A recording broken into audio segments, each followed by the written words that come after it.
不配合美国就要挨打，美国持续给莫迪挖坑，真正针对的另有其人。印度人的反应必须引起中国的警惕。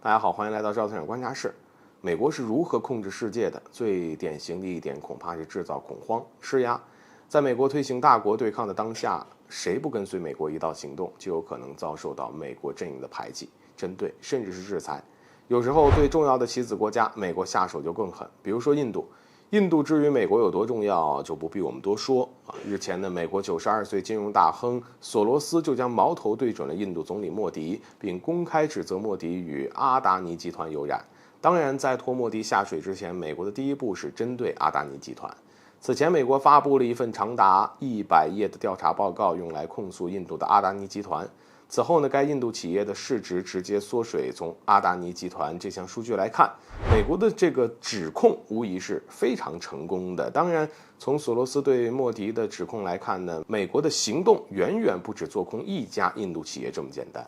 而可以这么说，美国一连串行动最终针对的对象是印度总理莫迪，因为印度这种国家体制之下，一个国家的最高领导人同首富之间必定会存在某种内在的亲密联系，所以在阿达尼集团出事之后啊，印度国内就发出声讨，调查莫迪与阿达尼集团之间的关系。回过头来看，美国此时为什么要给莫迪挖坑呢？这很大程度上连同印度近段时间的表现是有关的。概括来说，就是印度不跟美国一块制裁俄罗斯，跟美国的姿态不坚定，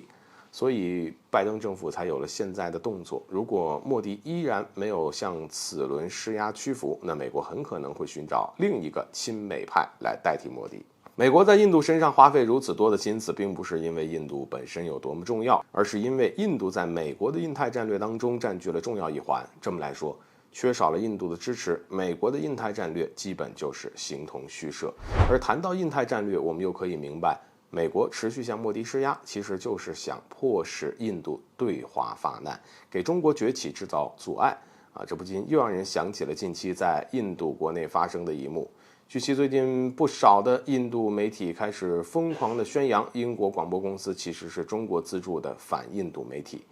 而这一言论听上去就十分的莫名其妙，连英国媒体都直呼看不下去。奇怪的是，这个说法在印度国内传播范围非常广，这实在很难不让人怀疑这一奇怪的言论是有人故意在印度传播，目的也很明确，制造印中对立，宣扬所谓的中国威胁论。美国向印度施压，紧接着呢，印度国内就盛行中国威胁论，这两者之间或许存在某种内在的联系。我们甚至有理由怀疑，印度方面已经选择向美国施压屈服，或者是有人想借炒作印中问题来暂时转移国内矛盾焦点。而对于中国，无论是印度出于哪一种目的，他们目前的举动都应该引起我们足够的重视和警惕。虽然印度目前对中国构不成太大威胁，但他们确实能够给我们制造不小的麻烦，所以这才是我们应该去警惕的地方。好了，本期节目就到这里，欢迎点赞转发，留下你的精彩评论。